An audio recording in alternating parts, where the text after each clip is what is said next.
시청자 여러분, JTBC 뉴스룸을 시작하겠습니다. 02800-7070. 1년 2개월 전 JTBC의 단독 보도로 처음 알려진 대통령실의 전화번호입니다.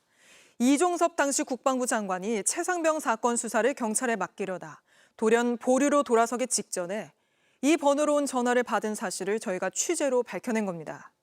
이후 저희 뉴스룸은 일관되게 이 번호의 발신자가 윤석열 당시 대통령실을 밝혀야 최상병 사건의 진실이 드러난다고 꾸준히 지적해왔습니다. 하지만 당시 대통령실은 북한이 보고 있다, 기밀 사항이다, 이런 핑계까지 대가며 이 번호를 누가 썼던 건지 끝내 감췄습니다. 그런데 특검 수사가 자기 턱 밑까지 오고서야 이종섭 전 장관이 입을 열었습니다. 그 번호로 전화를 건 게 윤 전 대통령이 맞다는 겁니다. 먼저 김필중 기자가 보도합니다. 이종섭 전 국방부 장관이 최상병 순직 사건과 관련 사건 이첩 보류 지시를 내리기 전 당시 윤석열 대통령으로부터 전화를 받았다고 밝혔습니다. 이 전 장관은 순직 해병 특검에 제출한 의견서를 통해 대통령께서 7월 31일 피의자에게 전화하여 피의자에게 군 조직을 걱정하는 우려를 표명한 기억이 남아 있다고 밝혔습니다. 또 해병대 수사 결과 보고를 받고 마음이 무겁던 차에 대통령도 전화로 우려의 말씀을 했다고도 했습니다.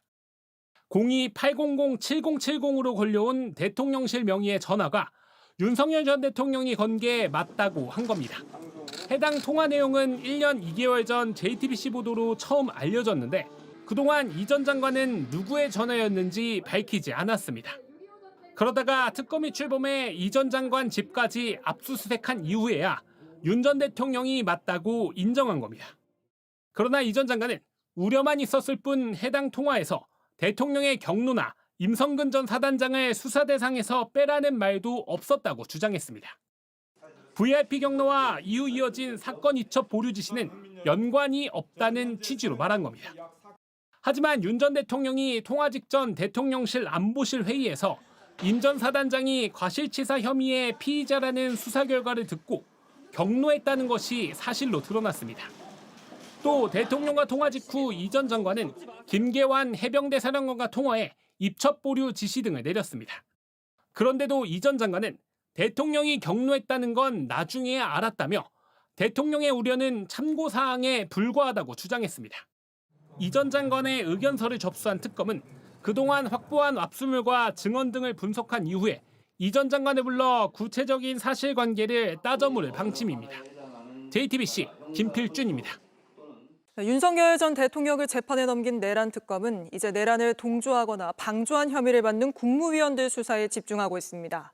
JTBC 취재 결과 윤 전 대통령이 계엄을 선포한 뒤에도 한덕수 전 총리 등을 집무실에서 따로 만났던 걸로 파악됐습니다. 이 자리에서 나눈 대화가 내란 동조 의혹을 밝힐 핵심 열쇠가 될 걸로 보이는데 특검은 조만간 한 전 총리를 피의자로 다시 소환할 방침입니다. 여도현 기자의 단독 보도입니다. 윤석열 전 대통령이 계엄을 선포한 건 지난해 12월 3일 밤 10시 23분입니다. 한덕수 전 총리를 비롯해 국무위원들을 2분가량 만난 뒤였습니다. 윤 전 대통령이 일방적으로 계엄을 발표하면서 대부분 국무위원들은 바로 해산했습니다. 그런데 JTBC 취재 결과 윤 전 대통령이 계엄을 선포한 뒤에도 집무실에서 한 전 총리와 조태용 전 국정원장, 신원식 전 안보실장 등을 따로 만났던 것으로 파악됐습니다.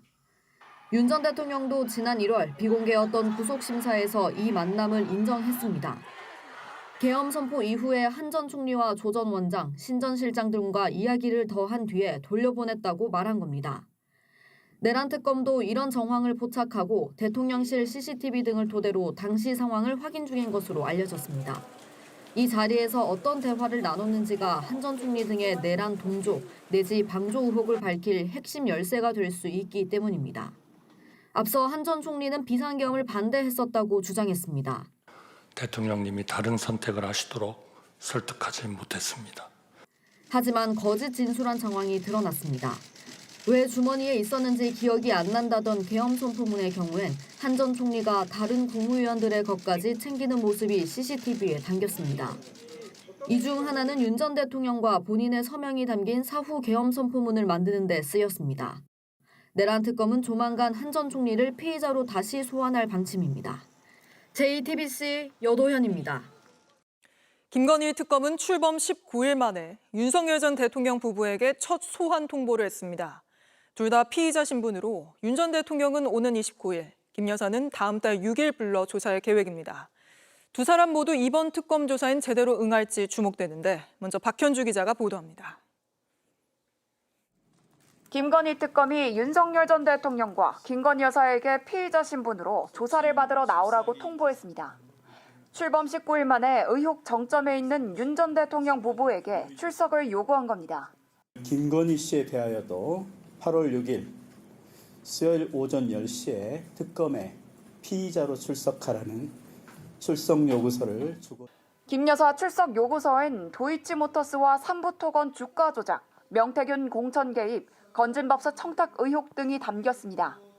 김 여사가 여러 사건에 연루돼 있는 만큼 조사는 여러 차례에 걸쳐 이뤄질 가능성이 큽니다. 그래도 좀 대면 조사는 어쨌든 기본적으로 필요하다는 생각을 좀 갖고 계실까요? 글쎄, 어느 시기일지는 모르지만 조사가 이루어지리라고 생각하고 있습니다. 김 여사는 그동안 도이치모터스 재수사팀과 명태균 수사팀으로부터 4차례 소환 통보를 받았지만 응하지 않았습니다. 김 여사 측은 오늘 특검의 출석 요구서를 받지 않았다면서도 조사에 성실히 임하겠다는 기본 입장에 변함이 없다고 밝혔습니다. 윤 전 대통령은 오는 29일 오전 10시에 소환을 통보받았습니다. 윤 전 대통령은 명태균 공천 개입 의혹과 관련해 공직선거법을 위반한 혐의 등을 받고 있습니다. 20대 대선 여론조사에서 명 씨와 공모해 설문조사를 왜곡하거나 선거에 개입해 창원 의창 지역 국민의힘 공천에 개입했다는 의혹입니다. 대선을 앞두고 명 씨에게 80일에 걸쳐 3억 7천여만 원 어치 여론조사를 무료로 제공받은 혐의도 있습니다. 다만 윤 전 대통령은 간 수치 이상 등 건강상 이유를 들어 앞서 내란 특검 조사에 응하지 않았습니다. 김건희 특검은 윤 전 대통령이 조사에 불응할 경우 그때 가서 판단해보겠다는 입장입니다. 또 윤 전 대통령 조사 전날인 오는 28일 명 씨에게 출석하라고 통보했지만 명 씨 측은 다른 날짜를 요구하고 있습니다. JTBC 박현주입니다. 보신 것처럼 특검은 통일교가 조직적으로 윤석열 정권의 로비를 해온 정황들을 잡고 수사를 확대하고 있습니다. 그러자 한학자 통일교 총재가 하늘을 모독한 특검은 공개 사과를 하라며 직접 반발하고 나섰는데 관련 녹취들을 이자연 기자가 단독 보도합니다. 지난 18일 김건희 특검이 통일교 천정궁과 천원궁 등을 압수수색했습니다. 그리고 어제 이 천원궁에서 열린 행사에 한학자 총재가 신도 1000여 명 앞에 섰습니다.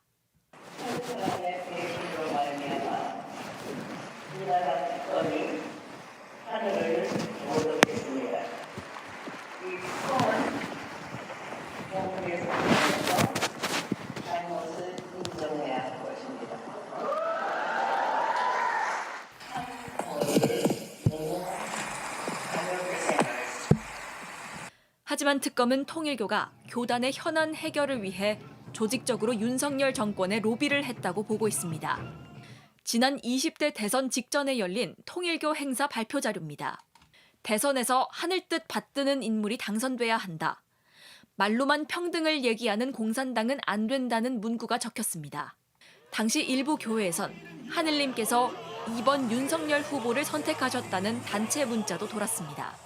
결국 윤 전 대통령이 당선되자 통일교의 조직적 도움을 받았다는 착각을 하게끔 만들자는 전략을 세우기도 했습니다. 도움을 받는 쪽은 우리가 굉장한 조직에 도움을 받았다는 착각을 하게 만드는 게 제 전략입니다. 한학자 총재에게 공을 넘기기도 합니다. 어머님의 성심이 천심을 움직여서 민심을 움직이는 거지. 실제로 통일교 측은 2022년 4월에서 7월 사이 그라프 다이아 목걸이와 샤넬백 2개 등 각종 김건희 여사 선물을 전달하며 각종 통일교의 현안들을 건진법사에게 청탁하기 시작했습니다. JTBC 이자연입니다. 어젯밤 인천 송도의 한 아파트에서 60대 아버지가 사제총을 발사해 아들을 살해했습니다. 아버지의 생일을 축하하기 위해서 며느리와 손주들도 함께 있던 자리에서 벌어진 사건입니다. 이 아버지의 자택에선 폭발물도 발견됐습니다. 먼저 장현재 기자입니다. 사제총으로 아들을 쏜 이날은 바로 아버지의 생일이었습니다. 30대 아들이 인천 송도 자신의 집에 어제 60대 아버지를 모셨습니다. 며느리와 손주 2명, 지인 등 모두 6명이 모였습니다. 손주와 며느리 앞에서 아버지는 쇠구슬로 된 산탄 2발을 아들에게 쐈습니다. 어젯밤 9시 반쯤이었습니다.